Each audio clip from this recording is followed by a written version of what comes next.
Hey guys, this is my 2022 F350 XL STX. It has the 6.7 liter Power Stroke diesel. And so far it's been pretty sweet.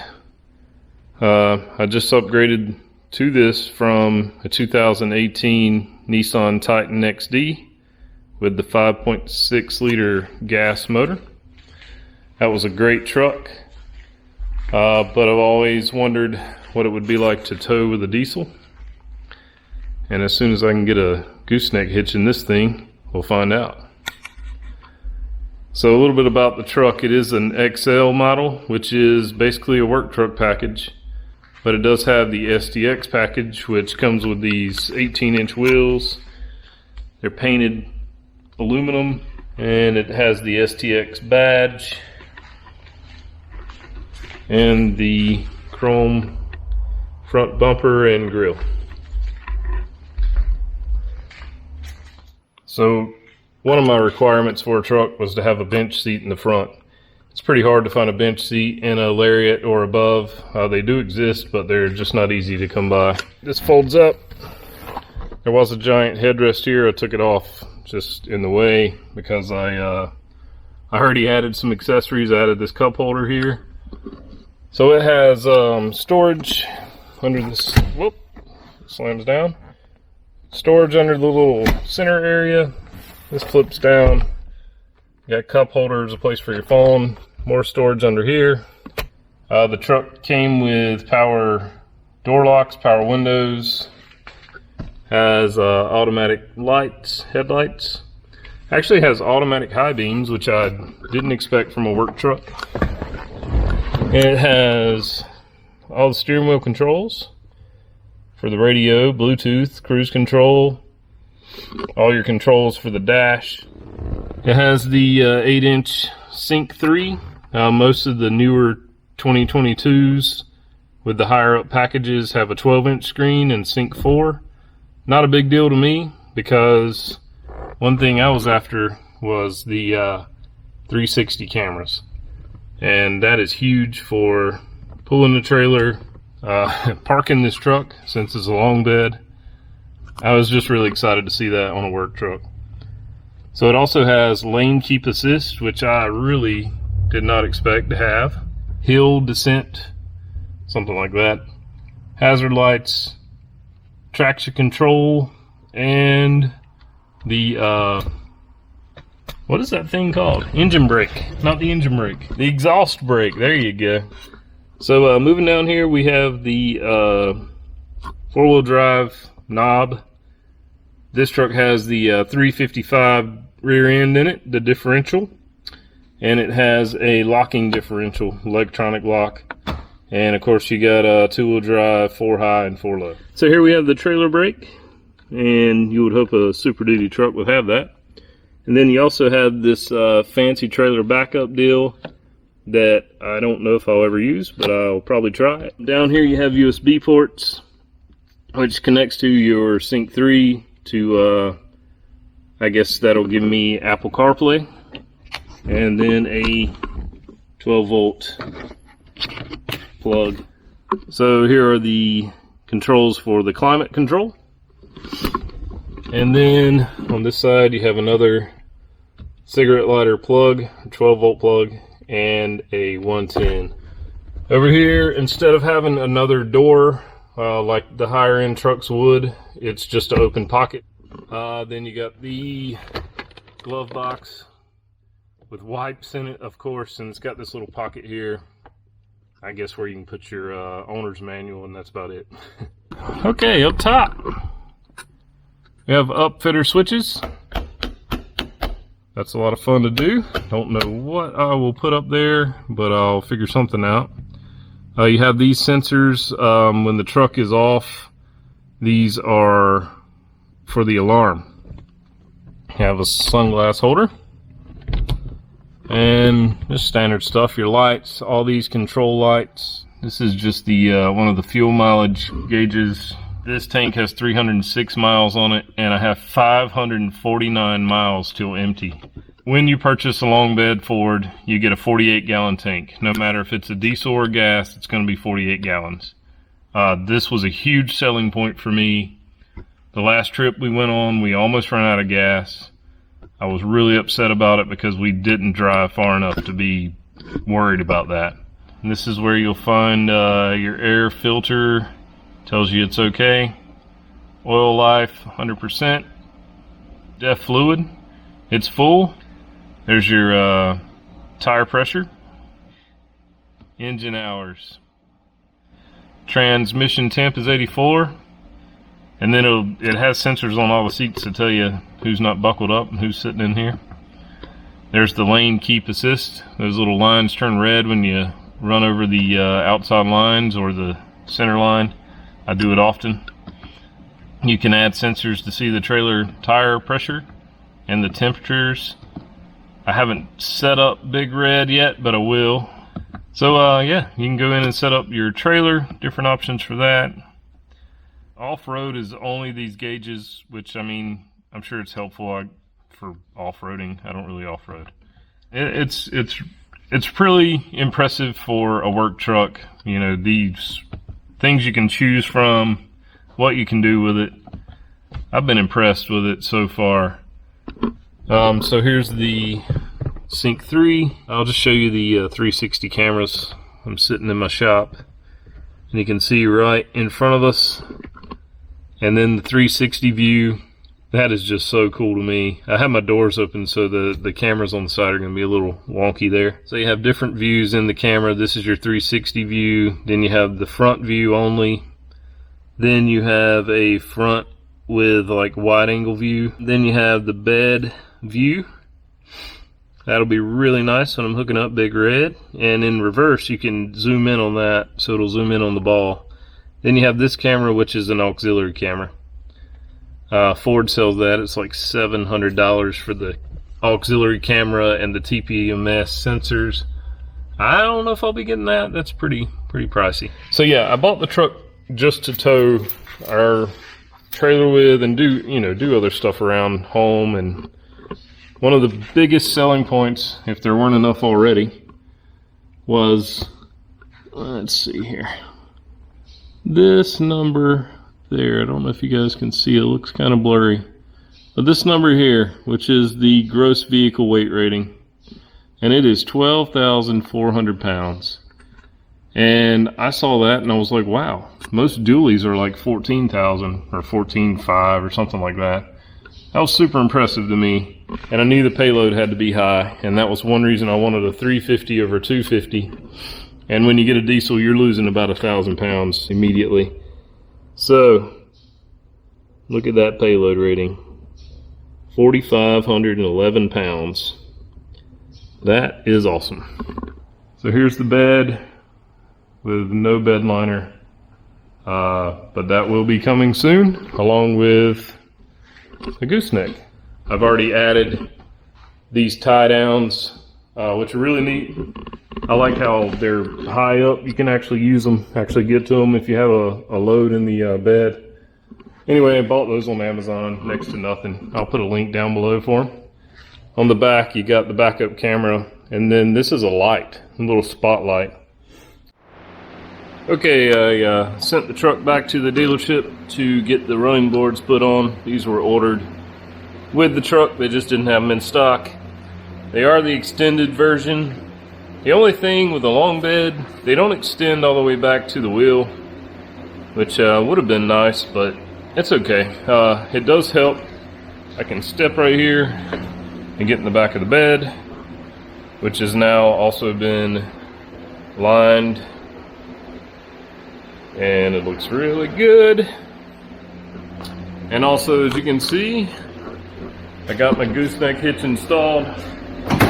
The dealership did all this. They put the factory hitch in, which I believe is a Reese hitch. Also, they mounted the 7-pin connector in the bed, which is going to be really nice. So now I have all the accessories that I ordered with the truck installed, and it is looking good.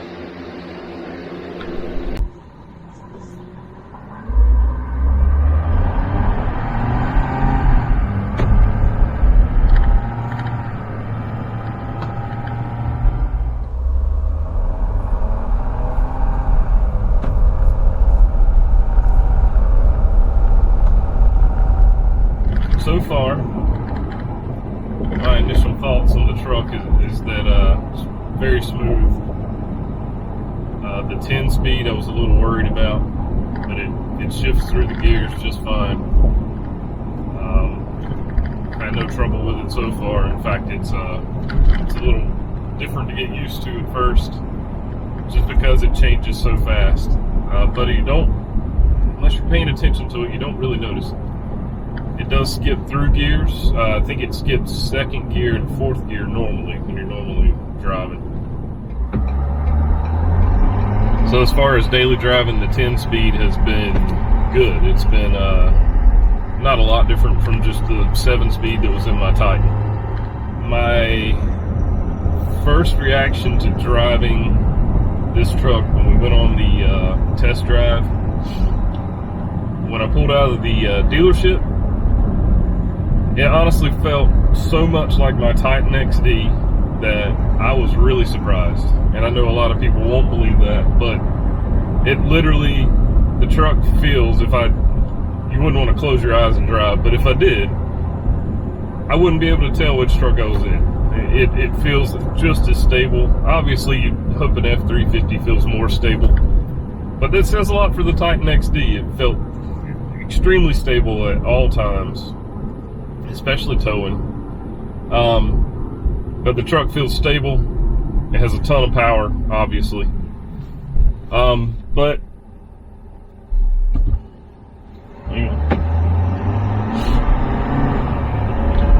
one thing that I did notice is when I first got it and I was driving it, and I was driving fairly aggressive because it was fun to do in this truck. But when I was driving fairly aggressive and I would get on the throttle, it didn't feel a whole lot stronger than my Titan from a start.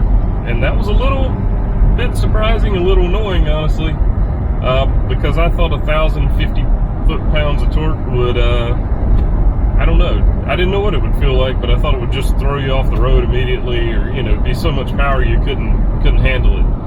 And to be honest, I think that is the case. And I think that, I know there's a torque management system built into the truck that keeps you from doing just that, which is a great thing. You wouldn't want to take your brand new truck and slam it to the floor and fly off in a ditch somewhere, but I'm sure that's happened. It rides really well. I'm so surprised. When we went to test drive it, Ashley, my wife, went with me, and I wanted her to be there because I knew that F350 would just ride terrible compared to the Titan. So she went with me up there, and we test drove the vehicle, and pulling out of the dealership, driving on this little back road to get over to a main road, I figured that would probably be the end of the test drive. But honestly, it didn't feel any different than the Titan. It was a rough ride, but it felt like a truck, which the Titan felt like a truck also. They are trucks. Once we got on the highway, I know the longer wheelbase helps a lot, but just the suspension overall is a lot softer than I expected, and that's in a good way. I love it. It rides so good. So yeah, the ride quality is great. I don't know why anyone would buy an F250, because you're just getting so much more payload, and you got that headroom for towing whatever you want to tow. So you have quite a few driving modes. Let's see if Show it here. You got a normal mode, which we're in, tow haul, eco, slippery, and deep snow and sand, and it recommends four-wheel drive if you use that, which we're not going to use that. And then on the dash, you have a traction control button, and if you press that twice, it goes into sport mode. Let's see, advanced track sport mode. You hit OK, and it goes into sport mode. So right now we're in sport mode. You don't know a huge difference until you start off. It definitely will spin the wheels a little more, and I guess it feels a little more sporty. I mean, the whole thing, it just feels sporty anyway. For a gigantic truck, it's amazing how sporty it feels, and the steering's nice and tight, and it just feels good. The whole truck feels really good. All right, we're gonna get on it. We're in sport mode. I'm gonna get out here and get straight in. Spun the tires.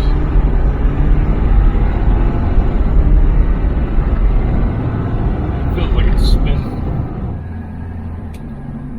So, one of my main complaints I had with my Titan was that the transmission programming was programmed to upshift way too soon. And I know that's for fuel mileage, but honestly, I think it hurt the truck more than it helped. What I've noticed with this 10-speed is that while it is gearing up, or it's upshifting, and it is staying in power because it's got tons of power and torque, it doesn't matter what gear it is. To be honest, it doesn't seem that way. It still does the same thing. I guess it's programmed to upshift sooner to help with fuel economy. The difference in this truck is that while I'm driving, and I'm driving like a grandpa, and that's kind of how I drive anyway, because I like to get on it every now and again, but mostly I'd like for my vehicle to last. So I'm gonna try to take it easy. But I do notice that it tries to upshift a little too early, and while in my mind I think, man, this is gonna suck because it's gonna bog down, this truck doesn't bog down. So that's the difference in a diesel and a gas motor, is that when the transmission upshifts too early, in that gas motor, it bogged the truck down, which is bad for the truck and the transmission, I'm sure. And in this, it doesn't bog the diesel down at all. It just doesn't do it. It doesn't feel like it should be shifting at that point, but it doesn't seem to really care. So overall, truck has been fantastic so far. I hope it stays that way. I didn't buy a diesel when I bought the Titan XD because I was worried about reliability and emissions, things like that. Still worried about that. The F350, I think all the Super Duties, are 5 years, 60,000 miles for all the emissions. To me, that was the most important question at the dealership.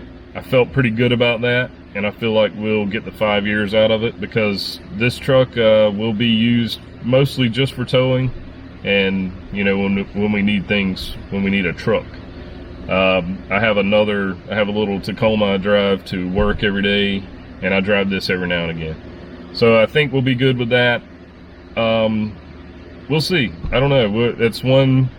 It's one downside to a diesel that I was very much aware of, and not very worried, but a little worried about that in the long run. But we'll see how it goes, and I will update everyone as I find out more. Hopefully it'll be the most reliable truck I've ever had. Although it's going to be tough to beat the Titan. Very reliable, very good truck. Next video, I'll be towing. I'll see how big of a difference the long bed makes. That was honestly one of the major reasons for the upgrade. So the long bed should make a huge difference towing our gooseneck. And also the diesel, we'll see how it does. And can't wait to show you guys more. I appreciate you watching. Be sure to like and subscribe, and check out our other content. See you guys.